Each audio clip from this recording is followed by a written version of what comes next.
Good afternoon, everyone. It's David Schlott. How are you here in the home weather office for Wednesday, February the 14th, 2024. In today's detailed weather discussion, we're going to be talking first about the quick moving snowstorm across the northern tier of the United States, moving into the Great Lakes and the Northeast over the next 24 to 36 hours. That will bring some snow, some strong winds, as well as some rainfall to the south and some cooler temperatures. But then we're going to be focusing on more significant rainfall for California, including for Oregon as well as Southern California. Could be looking at some big flood concerns, mudslides, strong winds, heavy snowfall for many areas of the Sierra. So in today's weather discussion, we will be breaking down all those details. So the first thing that we are going to be looking at first is the Great Lakes snowstorm that will be developing this afternoon all the way into Thursday. And this is going to be another quick mover, but it's going to cause a little bit of disruptions for your morning commute for your Thursday, including for the Northeast with some strong winds that are likely to develop on the backside of this surface low. So let's kind of get started here looking at the HRRR model. So this is for right around 1 o'clock this afternoon, my time. This is right around 3 and 4 o'clock Central and Eastern Standard Time, and we can see the snow moving into, say, central Minnesota. If you are in, say, central and eastern South Dakota, you're going to already be seeing the snow coming down right around 1 o'clock this afternoon. Going forward, though, however, the system is going to get a little bit more dynamic. We got snow to the north, rain to the south, maybe even some convective showers in nature, but most likely in stratiform otherwise.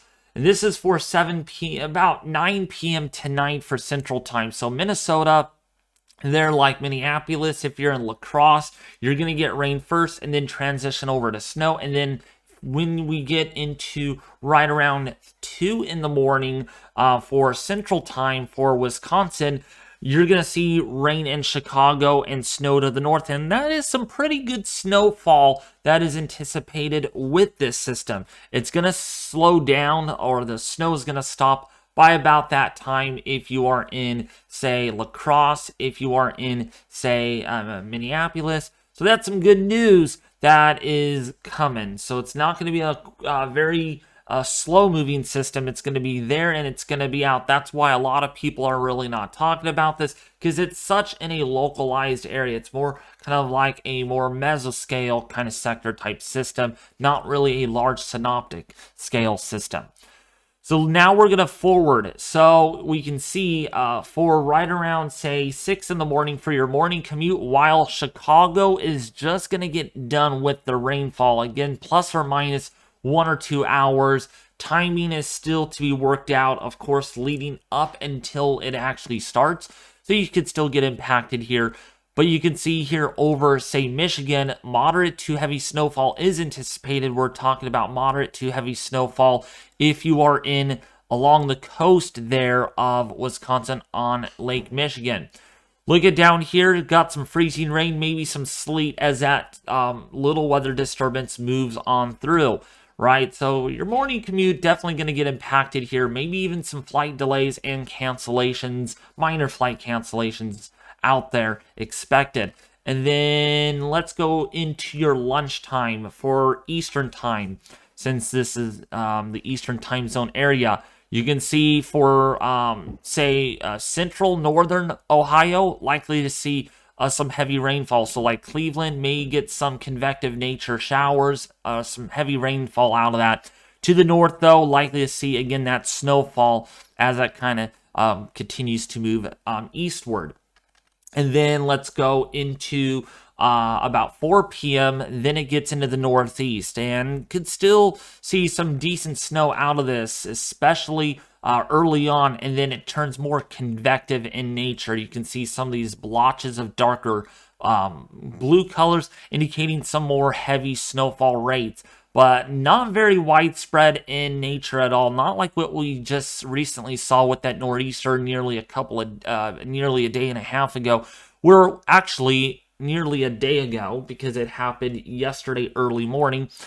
It's not going to be that way at all. So that's some good news that is anticipated.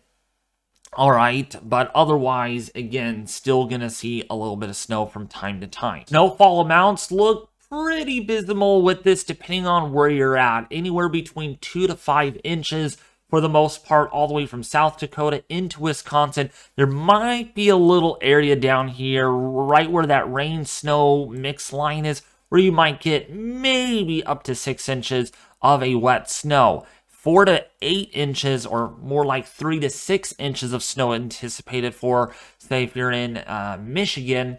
And then, of course, if you are down here across portions of Canada as well as northern New York, you might see as much as 3 to 5 inches of snowfall. So, yeah, this is going to bring in some modest amounts. We're not going to see 0 to 1 inches of snow. We're going to see something out of this. Then when we kind of forward this a little bit all the way out to the 48-hour period, again, not very much down here in New Jersey, maybe about an inch or less. Then up here across, say, Vermont, New Hampshire, southern Maine, as well as northern New York State, you might see about 3 to 6 inches of snow anticipated. Rainfall accumulations look very low also, because the southern side of the system not going to have a whole lot of moisture to work with.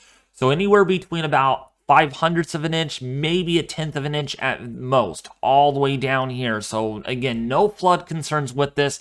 Nothing to really talk about as far as the rain department goes, other than maybe once this front amplifies a little further south, you might see a quick, narrow band of heavy rainfall and maybe some thunderstorms. But otherwise, looking really low in the rain department with this system, and more of a snowmaker across the northern tier on the system. So that's some good news, at least. No flood concerns with this. In fact, maybe Indianapolis and Kokomo, Indiana might only see a trace amount of rainfall with this system. So very little. I mean, I wouldn't even worry much about it at all to ruin your plans throughout the day on Thursday. It looks pretty good for your Thursday morning commute. Otherwise, down there in Indianapolis, if you're in central Ohio, you might see about 0.05 of an inch. But the bigger story will be the wind. We're looking at some modest to strong wind gusts, anywhere between 35 to 40 miles an hour, especially if you are in, say, Nebraska. If you're in Iowa, you might see 35 to 40 mile an hour wind gusts as that low pressure system deepens a little bit and it moves further east with time. Look at these wind gusts, though, in Indiana and Ohio between 35 to 45 miles an hour. We might get wind advisories over here in Ohio in the next 24 hours or so out ahead of that system. And then, of course, in Michigan, there could be some wind advisories also. Now, look at over here across Pennsylvania and New York. You could very well get some wind advisories because those wind gusts are expected to range anywhere between 45 to maybe near 60 miles an hour with that system. And it's not just that. The HRRR is also indicating some strong wind gusts anywhere between 45 to 55 miles an hour. So some high winds with this system as this moves through fairly quickly. Might result some downed trees, some power lines down as well, and result in power outages. So now that we did talk about that quick snowstorm that is going to be leaping across the northern tier, the Great Lakes, and the Northeast over the next 36 hours, we really need to take our focus off of that and now focus on California, because there's going to be a lot of rainfall. I'm telling you folks right now, I am pretty concerned about some significant flooding on urban areas, street flooding, as well as minor to moderate flooding on rivers, small creeks, streams, some landslides, some really heavy snowfall for the Sierras. This is something to not mess with at all. So this look at the GFS model, the 060 run. Of course, I am making this in the morning because I have a very busy day ahead. If I did not make one this morning, I would have not made one this afternoon either. Very busy day for me, a busy Wednesday. Simply way to put it. So that's why this is being recorded in the morning on the 060 run, unless you really want me to use the 0Z run from the Euro, but that's slightly outdated. We want to give you the very most latest information as I can possible. So here's a look at today's system. So the timing still on track for this afternoon into the evening hours. Very heavy Sierra snow, just put it that way. You can see up to about a foot to maybe a couple of feet of snow for the higher elevations there of the Sierra. The the southern Cascades likely to see quite a bit of snow, as well as Oregon for the lower elevations there. Some colder air still going to be filtering in. Okay, and so you can see heavy mountain snowfall expected with this one for the day today into tomorrow. So going to the Sierra, don't do so if you can, because the snow is going to be coming down pretty good. And then by Thursday into Friday, it looks like now we will stay dry. There's no rain in the forecast. So if you're doing anything outdoors on Thursday into Friday, it looks pretty good for the most part. No convective showers, maybe a stray shower here and there, but I mean, come on. Very little chance of that happening, which is good. Before our next system comes in, and it looks like now, still on par for Saturday night into Sunday morning, we're going to see that first little blip of moderate to heavy rainfall. And this looks a little bit more impressive than the Wednesday's system that we're dealing with now. You can see there for the Sierra, more additional snowfall is expected. Before we get a quick reprieve, before we get into Sunday night. Sunday night into Monday is when it's the big deal. That's when we're talking about the heaviest rainfall. And this atmospheric river is going to stall out. Yes, I just said that. It's going to stall out. And when things stall out for a long period of time, it leads to a lot of flooding, a lot of heavy snow, mudslides, a lot of problems. Okay, and so we can see that happening here for Monday. Starts Sunday night, goes into Monday morning, and look at still raining Monday night all the way into Tuesday. Look at still green over us. Doesn't stop raining. It's still gonna come down pretty good. And yeah, look at that. Even into Tuesday night. So I just took you through 2 days. Doesn't seem that much, huh? But it's going to add up a lot. And then it still continues perhaps on the GFS model even into Wednesday afternoon for portions of central and southern California before maybe we start drying out for Thursday morning. And then we get a break before maybe more additional storm systems come in for the following week of the 24th and the 25th of February. And those look colder and not as wet. But again, that is far out in time. The models are there's a lot of disagreement among the global computer models. Either are we going to get rain or are we not going to get rain? Is it going to be warm? Is it going to be cold?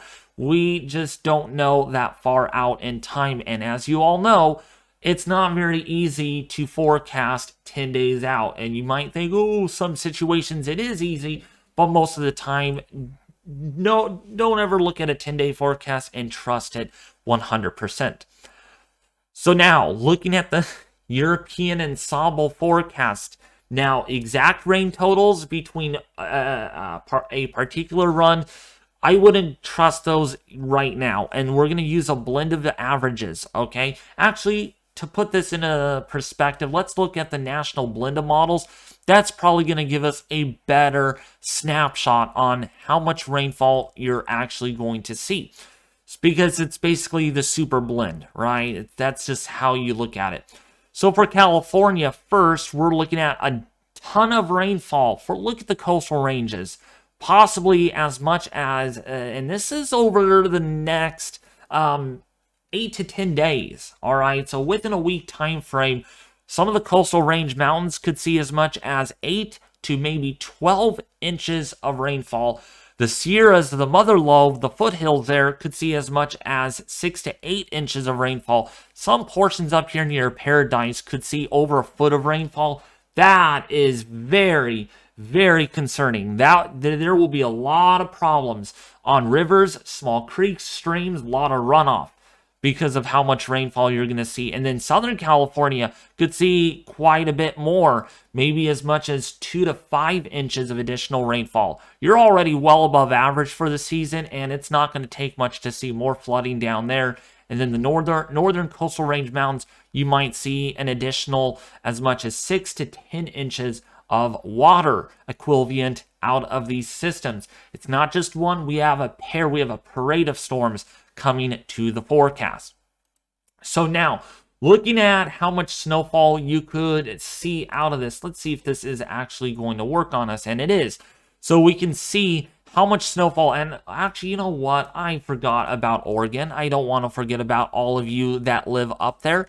So for Oregon and even for Washington, you're likely to see, again, 2 to 4 inches of water equivalent through the next 10 or so days. So again, not very much, but near average to below average rainfall accumulations there. Usually you can see more than this, right? But because of El Nino, it's going to be really tamed down quite a bit because of where the jet stream is headed. So now back to our snowfall totals, mainly for this year. Actually, we'll start with the Cascades and work our way down since we're here already. For the Cascades, anywhere between 1 to 3 feet of snowfall over the next 10 days. If we go into California, that is where we are talking some serious snowfall totals. Look at this. For the higher elevations here, we might see 3 to 5 feet of snowfall in the next 10 days. That's a lot of snow. And again, this could be generous because this is the national blend of models, and this is the 10-to-1 ratio. Higher ratios, the higher you go up. So we could be looking at maybe up to even 8 feet of snowfall over a 10-day period over the highest peaks of the Sierra. The ski resorts are going to absolutely love this, with snowfall levels likely above 5,500 feet for the duration of this storm sequence. Therefore, the Weather Prediction Center has already issued a slight risk for heavy rainfall for Saturday morning through Sunday morning, and this covers much of Highway 101 all the way across Fort Bragg, Garbersville into Ukiah, as well as Lakeport, Santa Rosa, Petaluma, as well as Fort Ross. So if you're doing any traveling, just be aware there could be some mudslides, excessive runoff leading to flood concerns in these areas. There's a marginal risk for heavy rainfall for Soledad, Greenfield, San Jose, the Bay Area, including for the foothills of the Sierra across, say, Diamond Springs, Auburn, Grass Valley, Nevada City, Paradise, all the way into Redding at Shasta Lake. This is going to get upgraded, you bet, especially for Sunday into Monday. For right now, though, it is a marginal risk, but does not surprise me once we get into day 3, day 4. We will certainly see huge upgrades with this, possibly a moderate risk for flooding for day 1 and day 2 once we get closer to the event. But for right now, from Los Angeles all the way across the Bay Area, there is a marginal risk for heavy rainfall and flood concerns. This is for Sunday night into Monday morning. Well, anyways, if you found this video very helpful, please consider subscribing to the YouTube channel. If you guys are new and you absolutely love the content, go ahead and slap that red subscribe button right now if you're new. Hit the like button and share this video with your family and friends on social media. It really means a lot. I absolutely enjoy making these videos in front of your guys' faces, so you guys are up to date as far as any active weather comes. And then secondly, I am going to be releasing my very first Atlantic hurricane season forecast on April the 15th, 2024. So nearly in about a couple of months, I'm going to be releasing my numbers because this Atlantic hurricane season is likely to be a very, very busy one because El Nino is crashing and La Nina is likely to rapidly develop by the summer into the fall, and it could be a very strong one. And that means while the Atlantic is going to be very warm this season and we have a La Nina in the Eastern Pacific, this is going to result in a very busy season, possibly hyperactive. We'll have to see about that one. So on April the 15th, I will be making my Atlantic or releasing my Atlantic hurricane seasonal forecast with the number of named storms. How many major hurricanes could we see? That's coming up on the 15th of April. I can't wait to see that. And then lastly, just added this in, I'm going to be releasing my wind footage that we had, our big windstorm that we had nearly a week and a half ago. And so I'm excited for that. But it's going to probably be a couple of days because, again, very busy these days. I'll be working on that tomorrow. And hopefully I'll have it released to you all on the channel maybe this weekend or early next week sometime. But anyways, thank you all for watching, and I'll be back with you more tomorrow.